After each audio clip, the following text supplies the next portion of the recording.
ونصلي ونسلم على رسوله الكريم أما بعد فأعوذ بالله من الشيطان الرجيم بسم الله الرحمن الرحيم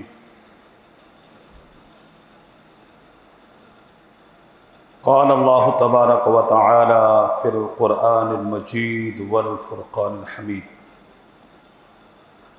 من كان يريد الحياة الدنيا وزينتها نوفي إليهم أعمالهم فيها وهم لا يبخسون صدق الله العلي العظيم وبلغنا رسوله النبي الكريم الأمين الرؤوف الرحيم محترم المقام جملہ سامعین حاضرین و ناظرین،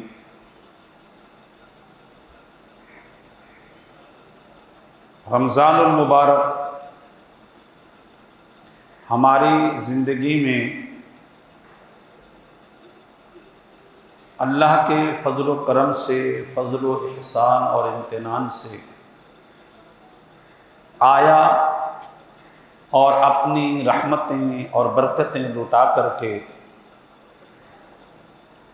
ہمارے لیے اللہ کی بارگاہ میں جو بھی ہم نے اس کے ساتھ بہتر، اچھا یا معاذ اللہ غیر مناسب سلوک کیا، اللہ کی بارگاہ میں وہ ہمارا مہینے کی کارکردگی وہ پہنچ چکی ہے۔ کیا پایا کیا کھویا ہم بھی جانتے ہیں، اللہ کے مقرر کردہ کاتبین فرشتے بھی جانتے ہیں، اور اللہ تبارک و تعالی انہ علیم بذات الصدور ہے، وہ بھی جانتا ہے ہمارے جملہ افعال و اعمال،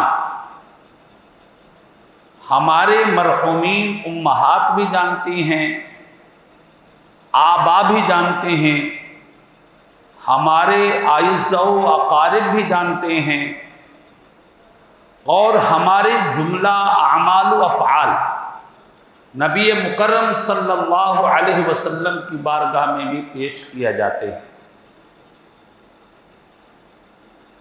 اب ہم نے غور کرنا ہے کہ اللہ تبارک و تعالیٰ کے فرشتوں سے شرم کر کے گناہ چھوڑ دیں، جو ہمارے گناہوں کے کاتبین ہیں ان سے شرم کر کے گناہ چھوڑ دیں، چلے ہم بڑے جری بن جائیں۔ تو اللہ تبارک و تعالی عز و جل نے جو ہماری اپنے والدین کے ساتھ محبت اور رشتہ قائم کیا، اس کا حیا کر لیں، گناہ چھوڑ دیں، کیونکہ ہمیں پتہ ہے یہ میرے اعمال ان کی بارگاہ میں حاضر ہوں گے۔ میں اپنی اماں کا حیا کر لوں، میں اپنے ابے کا حیا کر لوں، میں اپنے قبیلے کا حیا کر لوں، میں اعمال نامہ لکھنے والے فرشتوں کا حیا کر لوں، میں کچھ ماحول کا حیا کر لوں، میں نبی مکرم صلی اللہ علیہ وسلم کا حیا کر لوں، اور ہم جو ہے اللہ تبارک و تعالی جو انہ علیم بذات الصدور ہے، ہمارے دلوں کے بھید جانتا ہے، ہمارے تصورات اور تعقلات جانتا ہے، اس کا حیا کر لیں تو اللہ کے فضل و کرم سے ہم اپنی زندگی گناہوں سے بچا سکتے ہیں، اپنی زندگی کو گناہ آلودہ ہونے سے محفوظ کر سکتے ہیں۔ لیکن ہماری صورتحال یہ ہے کہ شرم خدا، شرم نبی، خوف خدا یہ بھی نہیں وہ بھی نہیں۔ گناہوں سے بچنے کے سارے اسباب اللہ نے بیان فرمائے، لیکن ہم ہیں کہ باز نہیں آتے۔ حدیث مبارکہ میں ہے، نبی مکرم صلی اللہ تعالی علیہ وسلم نے ارشاد فرمایا، اذا کان یوم القیامت صارت امتی ثلاث فرق، فرمایا جب قیامت کا دن ہوگا میری امت 3 حصوں میں بٹ کر کے، 3 جماعتوں میں بٹ کر کے، 3 طبقات میں بٹ کر کے خدا کی بارگاہ میں حاضر ہوگی۔ فرقۃ یعبدون اللہ خالصا، ایسے لوگ خدا کی بارگاہ میں حاضر ہوں گے جو خالصتاً اللہ کے لیے عبادت کرتے ہیں، اللہ کے لیے سجدے کرتے ہیں، اللہ کے لیے شب و روز کے اعمال صالحہ کرتے ہیں، اللہ کے لیے لیل و نہار کے اپنے امور خیر سر انجام دیتے ہیں۔ وَفِرْقَةٌ يَعْبُدُونَ اللَّهَ رِيَاءً، اور ایک ایسا طبقہ بھی حاضر ہوگا خدا کی بارگاہ جو ریاکار ہوگا، جو مکار ہوگا، عبادت کرے گا تو تاکہ لوگوں کو پتہ چلے کہ صاحب بڑے عبادت گزار ہے، حج کرے گا تو اب لکھ دیا جائے گا کہ میرے نام کے ساتھ حاجی صاحب لگنا ضروری ہے۔ لوگ انسلٹ سمجھتے ہیں کہ اگر اس کے نام کے ساتھ حاجی صاحب نہ لکھا جائے۔ ایک لطیفہ ہے، یہ بھی لطیفہ بڑا، کہ ایک شخص دوسرے سے ملا، السلام علیکم، وعلیکم السلام، اس نے کہا برادر کیا حال ہے، طبیعت سے ٹھیک ہے، خیر و عافیت سے ہیں؟ بولا زبردست ہے بھائی۔ بولا جی حضرت آپ کا نام کیا ہے؟ اس نے کہا جی میرا نام حاجی محی الدین ہے۔ زبردست نام ہے بھائی۔ تو دوسرے نے پوچھا کہ بھائی ماشاءاللہ پہلی مرتبہ ملاقات ہوئی، آپ بتائیں آپ کا نام؟ اس نے کہا جی میرا نام ہے غازی محی الدین۔ اس نے بولا یہ عجیب نام ہے غازی محی الدین، نمازی محی الدین، نمازی محی الدین یہ عجیب نام ہے۔ حاجی محی الدین تو بڑا نام ہے، سنتے ہیں فلاں حاجی صاحب، فلاں حاجی صاحب، آج تک ہم نے یہ نہیں سنا نمازی محی الدین۔ اس نے بولا یہ بتایا تو نے حج کتنے مرتبہ کیے؟ اس نے بولا 1 مرتبہ۔ بولا واہ کمال کی بات ہے، تو 1 مرتبہ حج کرے تو حاجی محی الدین بن سکتا ہے، اور میں ڈیلی 5 رکعت نماز پڑھتا ہوں، میں نمازی محی الدین نہیں بن سکتا؟ یہ صورتحال، یہ صورتحال ہے ہماری۔ اللہ اکبر۔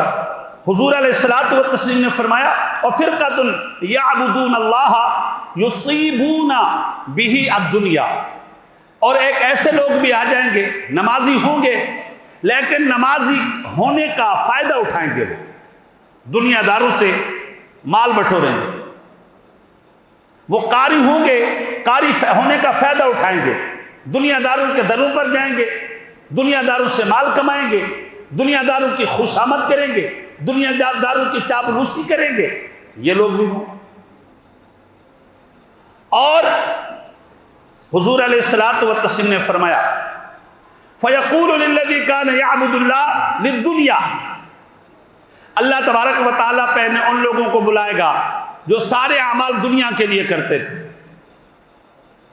لوگوں کو پتہ چلے کہ بھائی ہم تو نماز پڑھنے آتے ہیں تو کسی کا فون آ جاتا ہے، السلام علیکم بھائی کیا حال ہے؟ یار ابھی کو ٹائم تھا فون کرنے کا، آپ کو پتہ ہے میں نماز پڑھنے کے لیے جا رہا ہوں۔ ٹھیک ہے، لیکن آپ یہ نہیں سمجھ رہے کہیں یہ ریاکاری تو نہیں ہے، یہ کہیں دکھاوا تو نہیں ہے۔ ہم نے بس آپ کو اللہ تعالیٰ کے فضل و کرم سے کوئی بھی نیکی ایک ہم کر لیں، اور شیطان کا ہتھیار ہے، اس نے نیکی تو کر لی، اس نے کار خیر تو کر لیا، اب اس کو برباد کیسے کرنا ہے، وہ ایسے برباد کراتا ہے۔ ریاکاری، دکھاوا، لوگوں کے سامنے اپنی نیکی کی تشہیر کرنا، لوگوں کے سامنے اپنی خیر کا اعلان کرنا۔ آپ کو پتہ نہیں ہے کہ بھائی کہاں گئے تھے؟ بس اللہ تعالیٰ کے فضل و کرم سے کچھ میرے پاس راشن رکھا ہوا تھا، غریبوں کو بانٹنے کے لیے گیا تھا۔ ذرا بتانا ضروری ہے نا جی، احسان کیا، خدا کے نام پر بانٹا اور پھر احسان کیا، خدا کے نام پر بانٹا، پھر جو ہے بتایا قرآن کیا کہتا ہے، یا ایھا الذین آمنوا لا تبطلوا صدقاتکم بالمن والعزا، فرمایا لوگو اپنے صدقات کو، اپنے حسنات کو، اپنی نیکیوں کو، اپنی بھلائیوں کو، اپنے عبادات کو، اپنے صیام کو، اپنے قیام کو لوگوں کو احسان جتا کر کے، جن کو نیکی، جن کے ساتھ آپ نے بھلا کیا ہے اس کو احسان جتا کر کے اپنی نیکیاں برباد مت کرو، اور جس کے ساتھ بھلا کیا ہے اس کو تکلیف پہنچا کر کے اپنی نیکیاں برباد مت کرو۔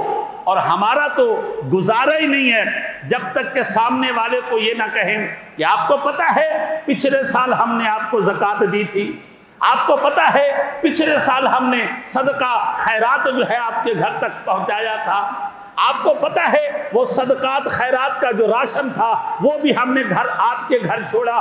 آج کل تو آپ بات ہی نہیں سنتے۔ احسان کیا تھا، ہاں احسان کیا تھا۔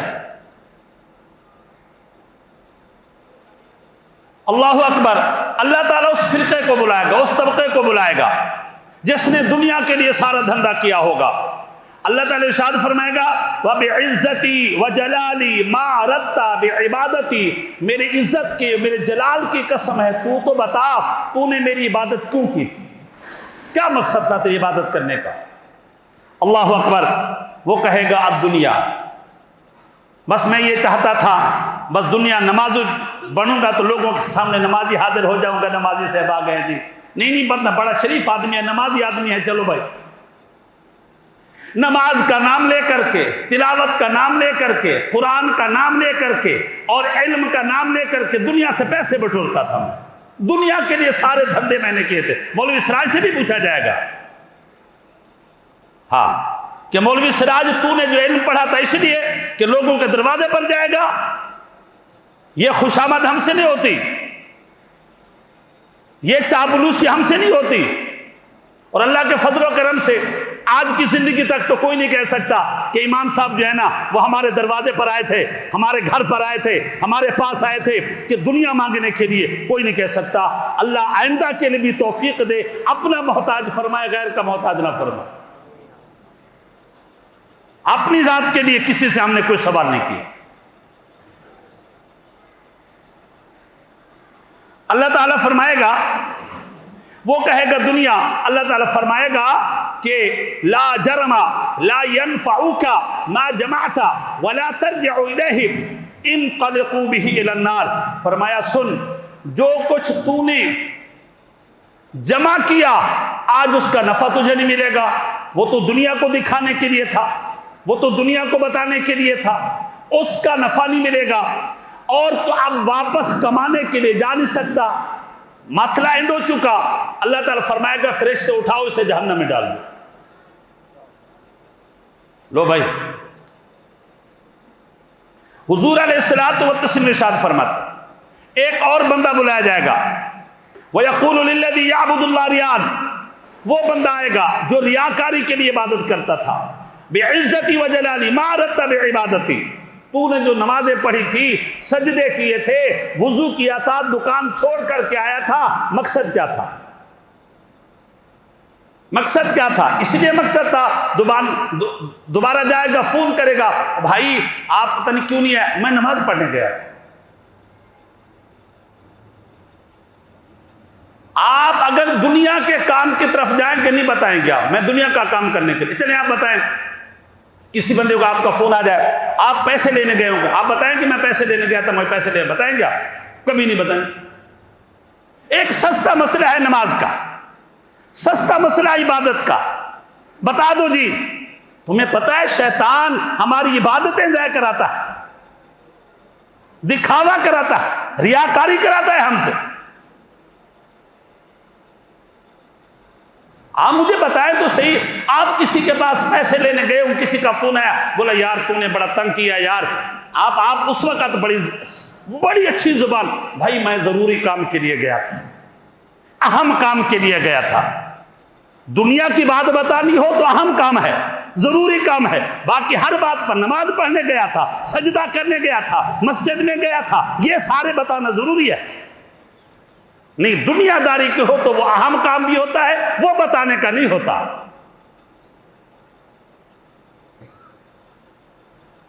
اللہ اکبر۔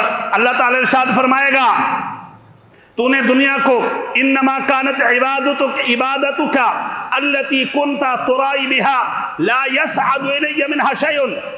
اللہ ارشاد فرمائے گا اچھا تو نے نماز پڑھی تھی، تو وہ نماز جو پڑھی جاتی ہے یہ تو درجہ قبولیت تک پہنچتی ہے، نماز جو پڑھی جاتی ہے یہ تو خدا کی بارگاہ میں پہنچتی ہے۔ الیہ یرفع الکلم الطیب، قرآن کہتا ہے اللہ کی بارگاہ میں آپ کی عبادتیں پہنچتی ہیں، اللہ کی بارگاہ میں آپ کے سجدے پہنچتے ہیں، اللہ کی بارگاہ میں آپ کے رکوع پہنچتے ہیں، اور جو تم دکھاوا کرو گے، ریاکاری کرو گے، لوگوں کو بتانے کے لیے کرو گے، یہ تو پہنچے گا نہیں۔ آپ کسی بندے کو قرضہ دینا ہو، قرضہ، تو کسی بندے کو آپ پیسے دے دیں، بولے دیجیے پہنچا دیجیے گا، نہ پہنچے وہ نہیں پوچھے گا بھئی آپ نے جو بھیجا تھا وہ تو نہیں پہنچا۔ اب آپ بولیں گے نہیں جی میں نے تو بھیج دیا، جان چھوٹی، اللہ اللہ خیر سے، نہیں بھائی پورا کر کے دینا ہوگا، اس بندے سے ڈھونڈ کر کے نکال کر کے دینا ہوگا۔ واہ بھائی واہ، دنیا داری تمہاری بڑی آسان ہے۔ اللہ اکبر۔ اللہ تعالیٰ فرمائے گا میرے پاس تیرا کوئی چائے نہیں پہنچی، اللہ فرمائے گا اٹھاؤ اس کو جہنم میں پھینک دو۔ اللہ اکبر۔ اللہ تعالیٰ اس بندے کو بلائے گا جو اللہ کے لیے عبادت کرتا ہے، اللہ کے لیے روزے رکھتا ہے، اللہ کے لیے سجدے کرتا ہے، اللہ کی رضا مقصود ہوتی ہے، اللہ راضی ہو جائے، اللہ کا فرض ہم ادا کر لیں۔ ہم تو ٹکرے مارنے کے لیے آتے ہیں، جتنا دیر سے ہم آتے ہیں اتنا جلدی جاتے ہیں، یہ بھی ایک اندازہ لگا ہے۔ جتنا دیر سے جو پارٹی آتی ہے نا، معذرت کے ساتھ، جو پارٹی جتنا دیر سے آتی ہے اتنا جلدی پہلے نکل جاتی ہے۔ کسی نے کہا تھا کہ المؤمن فی المسجد کالسمک فی الماء، فرمایا مومن جب مسجد میں پہنچتا ہے وہ ایسے ہوتا ہے جیسے مچھلی پانی میں پہنچ جائے، مچھلی پانی سے باہر آ جائے تو پھڑ پھڑاتی ہے، اس کو سکون نہیں ملتا، اس کو راحت نہیں ملتی، اس کو چین نہیں ملتا۔ مومن مسجد سے باہر نکل جائے تو بے سکون ہو جاتا ہے، بے قرار ہو جاتا ہے، خدا کے گھر میں بیٹھا ہوا تھا، خدا کی پناہ میں بیٹھا ہوا تھا، شیطانوں کے حملوں سے بچا ہوا تھا، جنات کے حملوں سے بچا ہوا تھا، نفس و شیطان کے حملوں سے بچا ہوا تھا، خدا کی پناہ میں بیٹھا ہوا تھا، اس کو تو سکون نہیں ملتا۔ نماز کے 2-4 منٹ اوپر ہو جائے، لو بھائی امام صاحب کا اندازہ لگا ہوگا، لو دیکھو بھائی سمجھ میں نہیں آ رہا بھائی امام صاحب۔ اچھا کبھی ہو جاتا ہے، جمعہ والے دن تو معذرت کے ساتھ میں یار جمعہ والے معذرت کرتا ہوں، جمعہ مجھے نہیں لگتا کہ میں نے کبھی پورے ٹائم پر پڑھا ہے، 2-4 منٹ اوپر ہو جاتا ہے، کبھی بھی زیادہ بھی ہو جاتا ہے معذرت کے ساتھ۔ چلے عام نمازوں میں بھی یہ لو بھائی یار امام صاحب کو کیا ہو گیا، ٹائم پر نماز نہیں ہو رہی، ہمارا وقت بہت قیمتی ہے۔ نہیں امام صاحب تو فضول آدمی ہے، نکم آدمی تو امام صاحب، اس کا کوئی کام ہی کوئی نہیں ہے۔ بہرحال میں آخر ایک حدیث سناتا ہوں، شاید ٹائم زیادہ ہو چکا ہے۔ بعزتی و بجلالی ما رتب عبادتی، بندہ اللہ تعالیٰ فرمائے گا میری عزت اور جلال کی قسم تو نے عبادت کیوں کی تھی؟ بندہ کہے گا وبعزتک وبجلالک لانت اعلم به منی، یا اللہ میں نہیں جانتا ہوں، تیری عزت کی قسم، تیرے جلال کی قسم، تو تو میرے ارادے بھی جانتا ہے، تو تو میرے مرادے بھی جانتا ہے، تیرے کو تو پتہ ہے میں سجدے کیوں کر رہا تھا، تیرے کو تو پتہ ہے میں عبادت کیوں کر رہا تھا۔ اللہ تعالیٰ فرمائے گا فرشتو منی کنت اعبدک لوجہک ولدارک، میں تو یہ چاہتا تھا یا اللہ تو راضی ہو جا، یا اللہ تو راضی ہو جا، اس کے بعد جنت بھی مل جائے گی، جنت کی نعمتیں بھی۔ رب راضی ہو گیا تو ہر شے ہم نے پاس ہے۔ اللہ تعالیٰ فرمائے گا فرشتو صدق عبدی، میرے بندے نے سچ کہا، جنت کے 8 دروازے کھول دو، جس دروازے سے جنت میں جانا چاہے اس کو جانے دو۔ اپنی عبادات میں اخلاص پیدا کرے، اپنے اعمال میں اخلاص پیدا کرے، اپنے سجدوں میں اخلاص پیدا کرے، للہیت پیدا کرے، خدا خوفی پیدا کرے، اللہ کو راضی کرنے کا جذبہ لے کر کے آئے، حضور کی ادا پوری کرنے کا جذبہ لے کر کے آئے، حضور کی سنت کو ادا کرنے کا جذبہ لے کر کے آئے۔ نہ کہ امام صاحب کو بھی، امام صاحب وہ جمعہ والے دن تو میں بعض مرتبہ جو ہے نا، بعض لوگ مجھے ملتے ہیں نا، کبھی تھوڑا ظاہر ہے یار امام ادھر ادھر توجہ ہو جائے نا، امام صاحب جمعہ والے دن آپ نے مجھے نہیں دیکھا تھا، یار میں بھول سکتا ہوں، یہ دیکھا ہوتا ہے، نظر آ رہے ہوتے ہیں، مگر بہت سے دوست ہیں ان کا نام بھی نہیں جانتا ہوں، تو یار بتانا ضروری ہے، بتاؤ تو صحیح، بتانا ضروری ہے۔ اللہ تعالی ہماری نمازوں میں اخلاص پیدا کرے، ہماری عبادات میں اخلاص پیدا کرے، ہمارے سجدوں میں اخلاص کرے۔ اللہ تعالی ہمارے سبحان ربی الاعلیٰ میں اخلاص پیدا کرے، سبحان ربی العظیم میں اخلاص پیدا کرے۔ السلام علیکم ورحمۃ اللہ وبرکاتہ۔